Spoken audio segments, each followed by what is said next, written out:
Good morning, colleagues. Sanbonani? Dumelang? Absheni?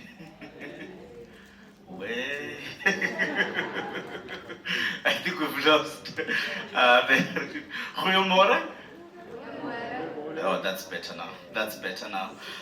Good morning, colleagues. My conversation. Firstly, I don't have a fancy PowerPoint, so you'll be happy to know that technology left me behind. So you are stuck with me for the next coming 15, 20, 25 minutes.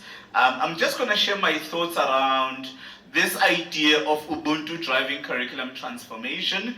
I'm not going to do too much this morning. I know that the DVC of the University of Walter Sisulu University would do justice towards what does Ubuntu and Africanizing the curriculum look like. But I will try this morning to make a case for why it's an existential struggle, it's an ethical struggle, it's a contested struggle, it's a moral struggle. I think that's what I would be emphasizing as well.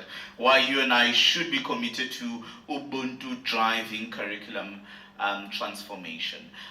Chair, I will rely on you to guide me in terms of time. I hope not to talk for my safety. I don't want to talk longer than I don't want to talk longer than 25, 30 minutes. So as soon as I reach 30 minutes, even if you can cough or sneeze, I will know that I'm in trouble. You don't have to shout and use violence. Okay, so colleagues, as I've said, the theme of my conversation with you, and really I'm being deliberate and political in calling it a conversation because I do not bring solutions to you, and I'm not arrogant enough to say that I'm bringing prescriptions and I'm here to educate you. You and I will have a conversation around what I see as an Ubuntu and the ethical values that we need towards infusing, enacting, and concretizing the curriculum. So I have about 3 tasks that I will do this morning. I'm not going to try and do too much. I'll do mainly 3 things. The first one, I'm not going to assume we all understand why curriculum transformation is necessary. So I will take a portion of my time this morning to make a case why I think you and I cannot but be committed to curriculum transformation, and why the historical, political, ideological history, not only that we have in South Africa, but also in the global South, I'm including the rest of Africa, Latin America, our Middle Eastern brothers and sisters, as well as the occupied territories, if you want to go to the Palestinians and others. So I will be making, that's essentially the first part of my conversation with you, making a case for why I think curriculum transformation is absolutely crucial due to the historical, the political, and the cultural legacies that we are facing, not only in the country, but more broadly in the global South. And don't worry, I'm using the global South quite loosely, those with common colonial experience. Let's keep it that broad and that flexible, because I know some of you will be talking about the global South and you'll be using New York and London. I'll be using those with a common colonial experience, right? So that's the first part. The second part, I'm going to try and provide, and this in a way I'm talking to myself and also talking to some of the fantastic and talented and brilliant students that you have at STADIO. We had the privilege, if you did join us, to listen to the Africanization debate from all the different campuses of STADIO. And the brilliant, and I think Ru can attest to this, the brilliant insight, perspectives, and stuff like that was coming up as a result of those debates. So I'm going to be drawing on that a little bit more to conceptually and theoretically provide for me what Ubuntu and Ubuntu philosophy looks like for me. And I will try and convince you why that is absolutely necessary for you to be able to adopt it. And in this part of my conversation with you, I am really trying to make a case and a defense of saying Ubuntu cannot be a heteronormative, fascist, patriarchal project. Ubuntu cannot be an Africa Maibuye, pre-colonial, nativist, quite gendered, patriarchal, if you like, project. That is not the way I think about Ubuntu. And I want to argue that when you look at the distinguished Professor Wahid, you look at Leslie Lagrange, you look at a host of others, including Vuyisile Msila over there at the University of South Africa, I have not seen, and even in my own work, none of that is affiliated with Ubuntu. So I will try and provide a few concepts and tools and strategies, what I think Ubuntu is and what I think Ubuntu attempts to respond to. So that's going to be my second task. And then finally, I cannot but leave you with some concrete examples around what an Ubuntu-based curriculum would look like. So Chair, I hope I'm not trying to do too much this morning. I think it's doable. I think it's doable. I think it's doable. So firstly, thank you so much. It is nothing but a privilege to continue sharing the space with you, engaging with you. You know, I always say to Divya that, you know, STADIO is like a second home to me. So I'm trying not to look at Divya, but I'm wondering why she doesn't want to poach me. Maybe I'm unpoachable. I don't know. But it has become my second intellectual home. So engaging with Divya, engaging with Venta, engaging with Roo has been nothing but a privilege. So really, it is nothing but a pleasure to engage with you and to share with you some of these contested concepts. And I'm looking forward to the engagements a little bit later on. And some of the pushback for some of these concepts are really quite controversial. They are quite contested, and I hope you'll push back a little bit more. I think in higher education we don't argue enough, we don't disagree enough. And I hope you'll push back on some of these things, and then we can sharpen each other's conceptual tools. So let me start with why I said I wanted to start. Why I think curriculum transformation is absolutely crucial. Colleagues, we cannot continue to ignore, to overlook, to pretend like ours is not a history of colonization, apartheid, imperialism, slavery, and those other things. In other words, the very foundation, the historical legacies, and the constitution of higher education in its current form in Africa, but also in the global south, is a byproduct of that imperial, colonial, and for those of us in South Africa, apartheid logic. So the university or higher education, if you like, is not a historical era. It's not historically, ideologically, or politically neutral. It is deeply implicated in the squabbles and the struggles and the contestation over historical legacies. And if you follow Tsapo Madlingozi and others, you can even go quite deeper and say the very foundation of higher education on the continent was premised on the blood of those who have been conquered. So then our conversations around framing, conceptualizing, theorizing, and introducing the ideas of Ubuntu has to be rooted in that historical reality. It happened, right? So the rainbow nation, the rainbow nationalism, and I think recently the GNUification of the country cannot act as a facade. It cannot window dress the deep structural challenges that you and I are facing, that you and I need to contend with in the country. And so while Ali Mazrui over there, that Kenyan, spoke about the invention of the nation, V.Y. Mudimbe, the Congolese philosopher, spoke about the invention of Africa. So similarly, the invention of the university or higher education as we understand it is deeply implicated into these imperial colonial struggles and contestations. So in the colonial imagination, in the colonial design, in the colonial promulgation, if you like, higher education was not meant for people who look like me and you. Right? To be black was to be defective, to be deficient. Right? And to be perverted, to be superstitious and things like that. And that historical understanding translates itself into understanding the very design of curricula. And I'm not going to regurgitate these debates, but curricula is not just the teaching and learning. Curricula, and I'm happy that some of these concerns were expressed a little bit earlier on, curricula is political, it's ideological, it's existentialist, it's cognitive, it's behaviorist, it's experience, it's felt, it's been breathing. Walking through the campus, you're already engaged and experiencing with the institutional culture of the curriculum. So hence the ethical responsibility for you and I to be much more clear that the colonizing of the African subjects, the colonizing of the global south political subjects was not just a physical colonization of the body, it also became an intellectual and a metaphysical colonization of the mind, the body, the soul, and the knowledges.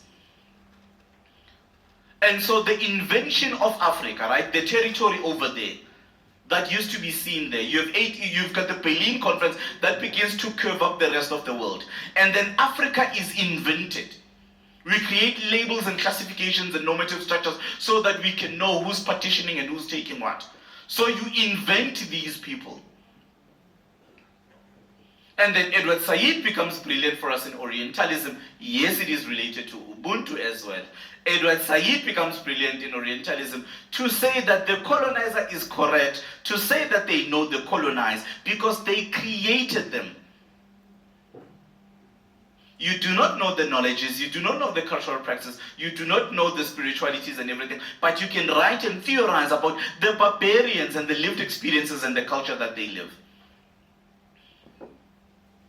And so you deny them access to humanity, you deny them access to reason, you deny them access to human flourishing. And so after having killed them in the intellectual, the physical, and the metaphysical sense, you resuscitate them, right? You resuscitate them back into the colonial imagination. So then the Africans and the conquered political subjects become useful tools, playthings. What Amy Césaire would call the thingification of people. That's what colonization becomes, the thingification. And to the neoliberals in the room, it would be the commodification, right? It's the commodification. Where students become our clients and we have all of these things, right? And I'm glad Venter was also beginning to problematize this concept of satisfaction, right? The idea that education needs to be appealable and packaged in bite sizes, and students ought to be satisfied and happy with the curricula, and if they're not, there's something fundamentally wrong. So you and I are selling curricula, right? It's a product that we package and we make sure that students are able to consume it. It's no longer about democratic ideals and critical engagement. It's no longer about the contestation of ideas. You and I have to sell this knowledge to them. They bought it, they paid for it, it's their right. So those are the challenges, colleagues, that I think are absolutely important, that we have to think about the absence of Africans and the absence of the colonized within broader theoretical tools. And to have a true and structural and broader and ideological conception of what constitutes colonization. And it's not just the owning and the occupying and the controlling of the body tied in with that. It's the owning, the occupying, and the territorializing. And the terrorizing, if you like, right? Colonization as a terrorist enterprise. Where the mind, the body, the spirit, the knowledge is all of that. And so those are some of the challenges why curriculum transformation is important. We were never there to begin with. We are already theorizing and thinking from the place where we did not need to be. Because for centuries of years, people like you and me were told that we cannot think, we cannot theorize, and therefore we spent the next 20 years trying to prove that we can philosophize, we can think, we can produce concepts. And so we are always responding from the place of the other. We are always responding from the place of marginality. We are always responding from the place of epistemic dispossession, if you like. And it's a never-ending enterprise, because there is nothing as difficult in the world than trying to prove to yourself that you are yourself. Trying to prove that you are valid, you are human, and you are worthy of respect. And so we cannot even begin to discuss curriculum transformation and the need to bring through Ubuntu as a humanizing project. Ubuntu as an intellectual, as an existentialist. Ubuntu as democratic. Right? Ubuntu as social justice. And so part of that is understanding not only the historiography and the historicity of military occupation, intellectual occupation, military warfare against the African and the global South political subjects, and the silencing and the erasure and the absence and the deliberate erasure that we see in curriculum. Right? So part of that is not just understanding that, but it's also beginning to critique and understand properly the institutional differentiation and fragmentation, and the role that STADIO as an important higher education actor needs to play in South Africa. Whether it's responding to some of the lack of numbers and absorption that a lot of our public universities are struggling to do, or perhaps STADIO offering an alternative vision for the rest of our public universities in the country. And STADIO pushing back Again, some of the exciting ideas around student engagement, a student-centered curricula, or even what an inclusive and democratic institutional culture could look like. And so really, that is ultimately the point, to say that the reason curriculum transformation is necessary is precisely because the absence of Black, Indigenous, and African scholars and Global South scholars in curriculum design and curriculum imaginations. And they need to be much more deliberate to make sure that we are represented much more adequately in our thinking. So, Chair, I thought that's the first part that I need to outline, that I need to share. And so that leads quite nicely to the second part of my conversation with you colleagues this morning, is what Ubuntu means to me. And here I was quite excited with the Africanization debate with a lot of your students. Brilliant, talented, very gifted. My favorite, I was telling Devika to share with you. I was telling Devika and Rue, one of my favorite groups, and I was hoping they would be here this morning. There was a group, I don't know whether they were from the Krugersdorp campus or what. They were lawyers, they were the lawyers, and they decided they don't appreciate Ubuntu and all of that, and they decided to argue against the topic for at least over 10 to 15 minutes. Now that's the kind of bravery that we need in our students. Now I disagree everything that they said, but I will fight for their right to say it. And I thought that was refreshing. And I think for me, that is the misunderstanding of what Ubuntu is. Often when we speak about Ubuntu, there is the sense that it's about the rejection of everything else and going to this pre-colonial nativist conception of what it means to be African. I mean, you read one of the most contested texts on Africanization and others, Vuyisile Msila, Gumbo and others, Meshach Gumbo and others. They open the book by saying, you know, I grew up having TB and I was struggling in the rural areas with TB. My grandmother went to the field and got this. That's where we should go. If we were wearing this, that's nonsense. That's nonsense. Ubuntu embraces modernity. Ubuntu, as the way we think about and theorize Ubuntu, is what Frantz Fanon would call the open door of every consciousness. We cannot, colleagues, and I hope I'm speaking to the choir here, go back and define Ubuntu in nativist, racist, patriarchal, sexist, and very narrow conceptions. That's not Ubuntu to me. The way we understand Ubuntu, for me, Ubuntu is a humanism. Ubuntu is a democratic project. Ubuntu is that communitarian ethic, that African humanism that suggests umuntu ngumuntu ngabantu, mutu ki mutu kabatu. And so I am because we are because I am.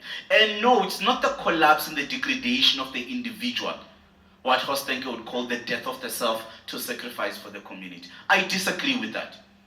I disagree with that. I think within the broader community, it is possible to exist as an individual. You just have to take stock and account of the broader community. You are allowed to do as you please as long as it benefits and does not violate the broader community. And for me, that goes against some of the rugged forms of individualism that we are forced to encounter with. And for me, that ties quite nicely with the role of higher education, Divya, where we have to reclaim the public good of higher education. Yes, it is important for you and your family to get a job. Yes, it is important for your upward social mobility. Yes, it is important for you to do well for your family and things like that. But there has to be a broader democratic ideal towards education. And I'm happy this morning as we're doing, and as I was failing, I was looking at Rue to save me, but Rue couldn't save me with any of those multiple choice questions. I feel they were designed to trick the outsiders. I didn't even know what the second R meant.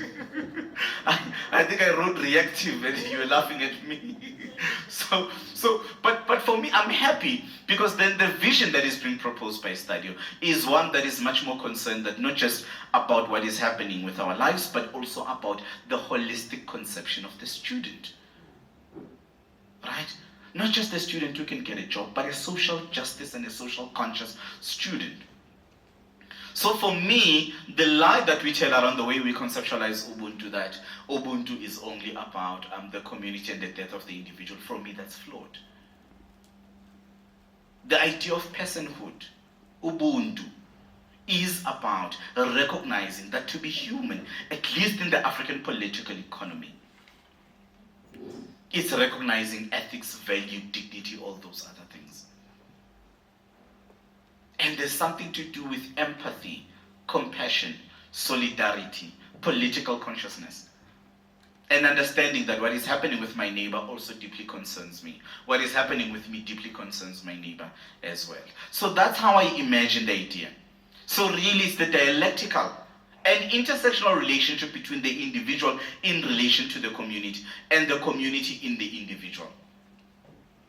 So me standing in front of you this morning as a representation, as a total representation of my ethics, my values, my family, my community, the teachings, everything that is. I am not here because I am brilliant and I'm alone and I work very hard and I refuse to sleep at night. Right? We are all byproducts of where we come from. We are all byproducts of the community. And that value for me, that Ubuntu consciousness, is lacking fundamentally in education. And we need to reclaim it in our curriculum. And so Ubuntu for me is a humanizing project. It is committed to an emancipatory ethic. And Ubuntu, once again, is a rejection of that neoliberal individualism, that me. And I want to argue, Divya, this morning as well, that I'm also not convinced, colleagues, that necessarily in the West, because when you engage with some of these debates, there's always that very lazy Africans are a community, the West they are the individuals. I'm not necessarily convinced that's necessarily the truth. I mean, you read and engage with people like Robert Nozick, John Rawls, Robert Putnam, the most recent one, wrote a fantastic book around bowling alone, the collapse of the American community, and how that has a devastating consequences for the American political society, from issues of anxiety, loneliness, depression, inferiority, and things like that. And we know that, colleagues, to be true because we can see the Donald Trump phenomena and the attraction that young white men are attracted to, that racist, right? They love him, right? He appeals to them. So issues of gender, masculinity, they can relate to them. Xenophobia, racism, they are taking your country. So he is able to be an epistemic representation of all that grievance campaign that is happening against whiteness in America. And so because whiteness is under siege in America and in Europe to some extent, right? And you can see with Marine Le Pen over there in France. You can see the same thing that is happening in Germany, the same thing is happening in the Netherlands, the same thing is happening in Belgium as well. You've got a white-driven grievance, particularly from young white men. And so Donald Trump, if you like, Jair Bolsonaro, if you're in Brazil, right? Or Boris Johnson at that time, if you're in the UK. They begin to be these epistemic and ontological representations of men in crisis, men under siege. And so that too is a representation of a society that is struggling with individualism. They were never individualists to begin with. So hence the depression rates, the suicide rates, the marginality rates, the anxiety rates, the mental health crisis that is happening in those societies. And so the way we think about, hence I'm saying to you, I'm not convinced necessarily that there is this epistemic separation between the West that tends to be quite individualistic and Africa that tends to be quite communitarian. We've all been communitarian. We all need family. We all need to be family rooted in one another. So my understanding really, colleagues, of Ubuntu and what Ubuntu likes really draws on some of the fantastic submissions that our students were submitting a few days ago in the Africanization debate. Yes, it is about African personhood. It is about recognizing the totality of the human being. That critique that Professors Chrissy Bowie and Sue McKenna would call the decontextualized approaches to teaching and learning. The idea that when a student is struggling with language, you prescribe language. They struggle with computer literacy, you prescribe this. They struggle with... We need to understand the totalitarian complexity of the individual. We need to engage and grapple with the human. And we need to start thinking about the individual as existing as part of the community, and the community existing as part of the individual. And no, without anybody collapsing. Because I'm not convinced that because of our appreciation, acknowledgement, and engagement with the broader community, then therefore because we believe in Ubuntu, then I don't exist as an individual. Ubuntu, once again, cannot be a fascist project, cannot be a homophobic project, cannot be a queerphobic project, cannot be a sexist, patriarchal project. Ubuntu is a humanizing project. And Ubuntu and the ethical values of personhood, Ubuntu, where according to Ramose, to be human, at least in the African imagination, is not only to look at the body and the values and the ethics. Even those who've left us, they do exist in the metaphysical realm, in the spiritual realm. They are with us, only in another form. And for those of you who've got your traditional practices, Emakhaya and things like that, you know Mongene Sbayeni, you know Mongene plant. And your child has been born in things like that, you introduce them to your ancestors. And there are things we can do in that crowd, there are things we cannot absolutely do. Because the idea is that our fathers and our forefathers and our grandmothers and our mothers are still with us. We are walking with them. And so an Ubuntu conception of what it means to be human is not just the body. And it's not rooted in that Cartesian rationality, cogito ergo sum. I think, therefore I am. So at least in that Cartesian rationality, to be human is to have access to reason. Now that's a number of mistakes that is being made in that claim. I think, therefore I am. Firstly, it's doing a number of challenges. The first one, based only and only on my ability and capacity to think and to reason, then therefore I am. So if you cannot think, you cannot reason, you cannot be human. So that's one. Number two, he is collapsing ontology, being and becoming the body, and epistemology, thinking. So for him, thought and the body and the lived experience, it's the same thing. Of course, he would say that, right? Because he's white, he's a white man. So Sabelo Dlovukacheni argues that I think, therefore I am, becomes a colonizing philosophy. To say the I is the colonizing heterosexual white European man. So if you are not heterosexual, you are not white, and you are not men, then woe unto you, and woe unto you. And so that's why Fanon, in the Wretched of that, has that beautiful line, that whenever I enter some of the white spaces, when I get in, reason walks out. Right? As soon as I get into the room, reason walks out. Because the body, on the basis of blackness, he cannot think. Right? So the perversion, the fetishization, and the degradation of intellectual thought. So colleagues, I wanted really to highlight that part to say Ubuntu conception is not a bastardization, it's not a rejection of the West. Ubuntu does what Boaventura dos Santos would call the ecologies of knowledge. Ubuntu has to engage with ecological question. That is the central organizing crisis of our time. Ubuntu has to engage with gender relations and how you and I treat each other.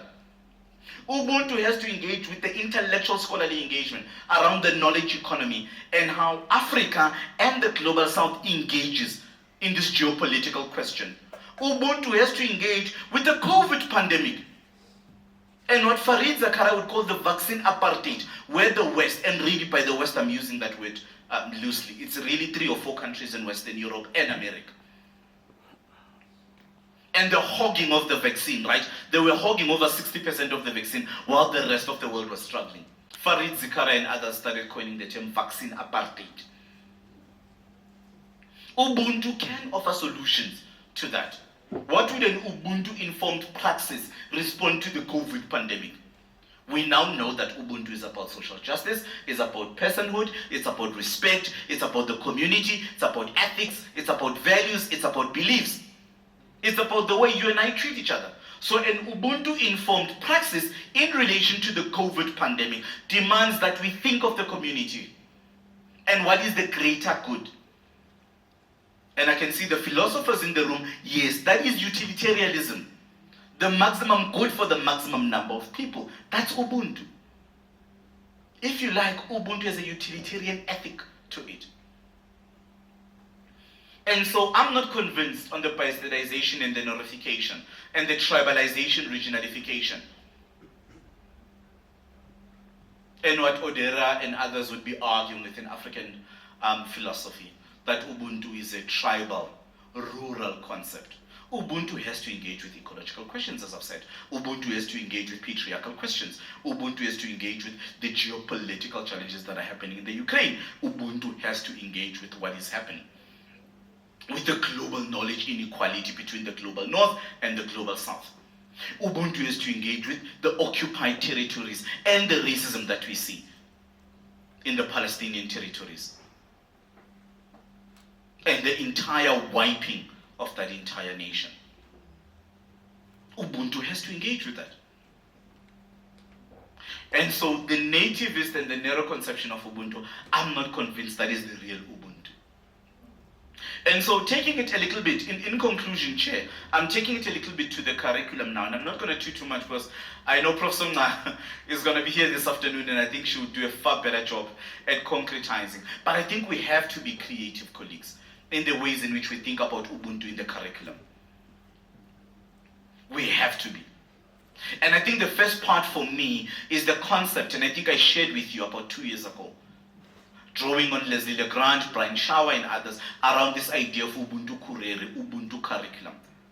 Essentially, I'm asking, in about 3 or 4 of those publications, where I'm building up and I'm developing this concept of Ubuntu Kurere, Ubuntu curriculum. Right? Kurere. At least if we were to follow Pina, right, curriculum philosophers, if we were to follow Pina, what is Kurere? That active force to be in motion. And then Ubuntu, Ramosa would tell us, is that African humanism, the African consciousness, the African values and the African personhood.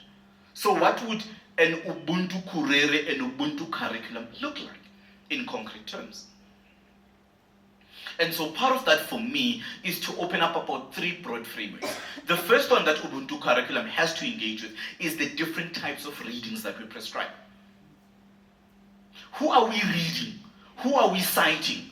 Who are we prescribing? That is not a neutral, non-ideological, innocent, I really like devious, so I'm going to add devious reading. No. Something else is happening. And I've argued before, and I will argue this morning with you, that selecting particular sets of reading and particular sets of scholars is a political process. And it tends to reveal how you look at the world and scholarship as well. And I want to argue, colleagues, that we need to be much more deliberative and self-reflexive in the ways in which we engage with the readings in our course outline. Because that gives access to the discourse to our students. That gives access to the curriculum to our students. That gives access to who counts as legitimate knowers, theorists, and philosophers. Whether you're looking at design, you're looking at fashion, you're looking at education, or any other field, even law. That does give those insights to our students. So who are you citing? Who are you prescribing? Who is framing your module, your course outline? Who's framing it? And what are the particular sets of questions are they raising? Do we have some form of diversity and inclusion and critical engagement in our readings? Or are we reinforcing Group Areas Act, where there's 6 Indians, 4 blacks, and 3 Zulus on the corner? Is that what we are reinforcing? So I want to argue, colleagues, that the first part of an Ubuntu Kurere, Ubuntu curriculum commitment is that we need to be deliberative, ideological, and intentional in the ways in which we design, construct, and choose our specific readings in our course outline. It's not something we do over a weekend. It's something we need to meditate and reflect on it. And to make sure to what extent there are African scholars, there are South African scholars, there are Global South scholars. The second one, and I'm glad colleagues have done this morning, and I'm super sad that I missed this out yesterday as well, is the student engagement in teaching and learning. And I love what Venture was saying, that compliance is not engagement. And I thought that was beautiful for me, that was the take home. Compliance is not engagement. Yes, they are doing that multiple choice question. Yes, they are doing that short quiz, but is that engagement? And you and I have to be much more creative around how we push them. And I really, really do believe, colleagues, that the ultimate, one of the central focus areas of education, I think it's a tragedy, colleagues, and I hope you'll push back if you disagree with me. I think it's a tragedy for me, for a student to walk through STADIO in 2024 and for them to graduate in 2027 or 2028 living as the exact same person. For me, there is no greater tragedy than that. So nothing changed in them. Nothing moved them. They came with their sets of ethics, values, and beliefs that they came with from their home. And they are living with the exact same ethics, values, and beliefs 3 years later, 4 years later. Nothing clicked in their mind. Nothing forced them to challenge themselves. Nothing forced them to have an aha moment to say, I never used to believe this, but now I can see how this could happen. No exposure to alternative modes of being, becoming, thinking. Nothing disruptive. Because ultimately that for me is the value of education. To make us uncomfortable. To make us question ourselves. To make us question each other. To reflect. And to change your mind. To make it okay to change your mind. I used to think so and so, but now I can see that it's completely possible. And I think for me, I don't want us to lose that aspect of education. The ability to disrupt, to make uncomfortable, and if possible, to change. And then finally, colleagues, it's the assessment questions that we need to be much more clearer about. And I think COVID was quite horrible, and I'm glad we are beginning at STADIO to leave the technological drive. I come from the University of the 4IR, and I can tell you now, I'm already sick and tired of it. I can tell you now, everything is 4IR, everything is 4IR. How is that 4IR when at least 15 to 20% of our students don't have enough food? Right? So what are some of the ways that we can humanize technology? We can democratize technology. I'm not saying technology is not a good, it is a good thing. I think it's an excellent tool to transmit curricula and to make sure, because we know our students, they are always on these apps and things like that. But technology cannot replace pedagogy. Technology is a tool, but we need the pedagogy, we need the teaching and learning strategy as a fulcrum, at least to anchor everything else. Technology is only a tool. And I think the challenges that we're experiencing, particularly in South Africa, is that technology has become the pedagogy now.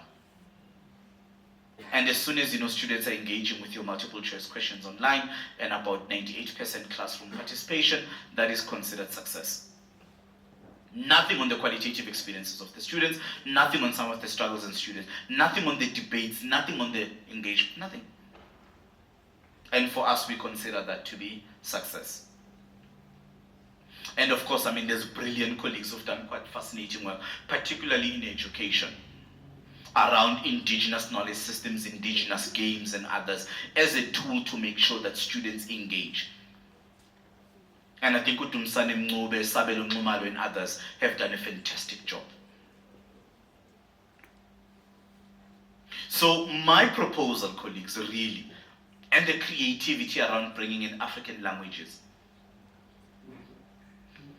I know other institutions in the country have decided that you can submit all your assignments in Afrikaans.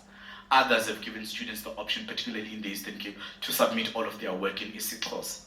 I know I've got colleagues over there at the University of Mpumalanga playing around and trying to stretch out and develop isiNdebele.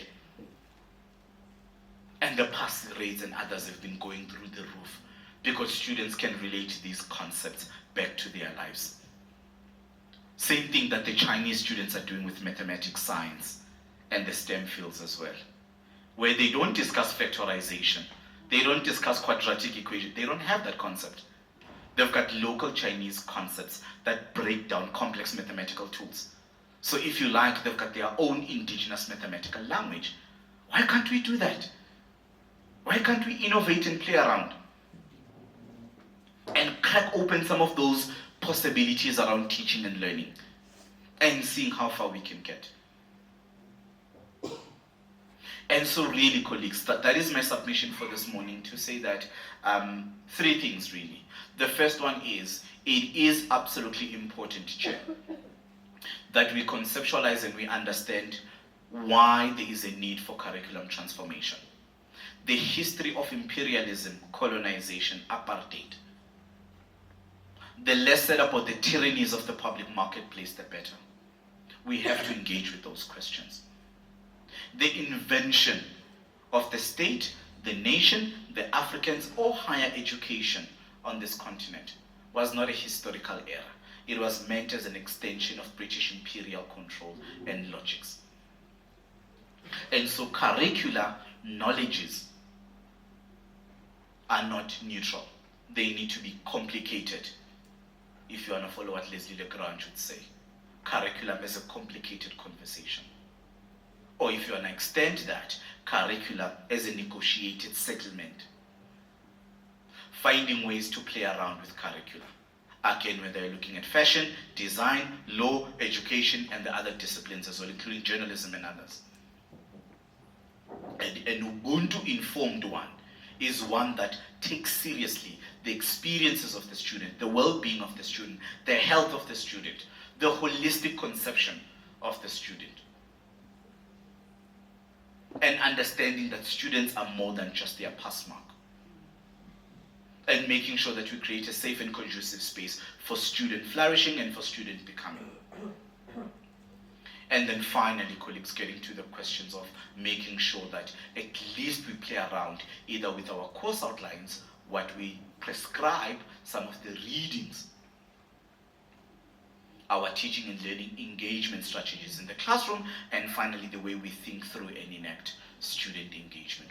All of that, for me, gives us the necessary tools that we need to think seriously about what would an Ubuntu-informed curricula begin to look like. Chair, for my safety, and I can see you haven't coughed yet, let me stop there for now. Thank you, colleagues.